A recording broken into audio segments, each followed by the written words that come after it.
Friends, இன்னைக்கு Jio convention centre மும்பைல ஒரு சிறப்பு நிகழ்வு நடந்து கொண்டிருக்குது. அதுதான் டயபெட்டிஸ் பர் சர்ச்சார். இதுல நம்ம கூட இணைந்திருப்பது டாக்டர் முரளிதர சக்கரை, சீனியர் டயபெட்டாலஜிஸ்ட். வணக்கம் டாக்டர். உங்களை பத்தி ஒரு சில வார்த்தைகள். நான் திண்டுக்கல் விஜயா கிளினிக் சர்க்கரை நோய் சிகிச்சை மையத்தில் சீஃப் டயபெட்டாலஜிஸ்ட். ஒரு 35 years ஐ மீன் ப்ராக்டிஸ். ஓகே டாக்டர், என்னோட முதல் கேள்வி, அதாவது சர்க்கரை நோய் சிகிச்சையில வந்து பாத்தீங்கன்னா உணவின் பங்கு அது எந்த அளவுக்கு இருக்கு? சர்க்கரை நோயாளிகள் உணவை வந்து கொஞ்சம் சின்ன சின்ன சேஞ்சஸ் பண்ணால் போதும். 30% சுகரை வந்து கண்ட்ரோல் பண்ண முடியும். Small changes in the diet, major changes in the diabetes control and prevention of complication. டயட்டில் மாடிஃபை பண்ணுறது அப்படின்னு பார்த்தா கார்போஹைட்ரேட், புரோட்டீன், ஃபேட்டை வந்து நம்ம மக்கள் வந்து அதிகமாக வந்து 70, 80 ஏன் 90% கூட உணவில் வந்து மாவுச்சத்து உள்ளே போகுது. நம்ம இந்த பர்கர், புரோட்டா, இந்த மாதிரி பிரியாணி இதெல்லாம் போகும்போது ஹெவியாக உள்ளே போகுது.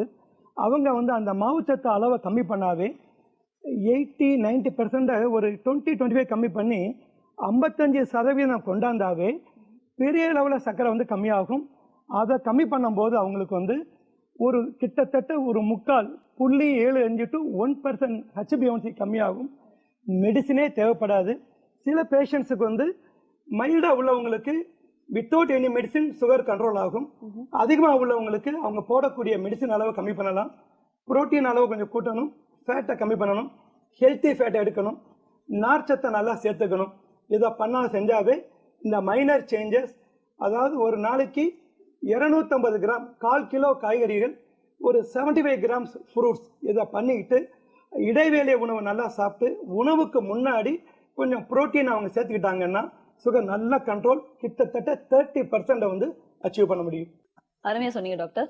அடுத்ததாக, அதாவது இந்த சர்க்கரை நோய் சிகிச்சையில உடற்பயிற்சியின் பங்கு எந்த அளவுக்கு இருக்கணும்? பல பேர் நம்ம நாட்டில் வந்து அந்த வாக்கிங்கே கிடையாது, பிசிக்கல் ஆக்டிவிட்டியே கிடையாது. They should know. அது மட்டும் பத்தாது, தனிப்பட்ட ஒரு வாக்கிங் போகணும்.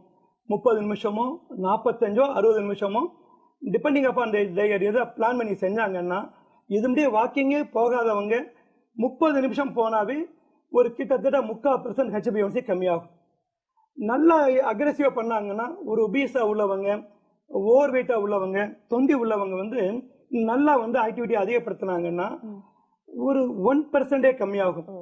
அந்த அளவுக்கு வந்து இது கிட்ட எப்படி நம்ம உணவுல 30% சொன்னோமோ அதே போல நம்ம பிசிக்கல் ஆக்டிவிட்டியை இம்ப்ரூவ் பண்ணால் அதுல வந்து ஒரு 30% பங்கு வந்து சுகர் கம்மியாகும். அப்போ உணவையும் உடற்பயிற்சியும் கம்பைன் பண்ணாங்கன்னா really they can lead a healthy life. Thank you doctor.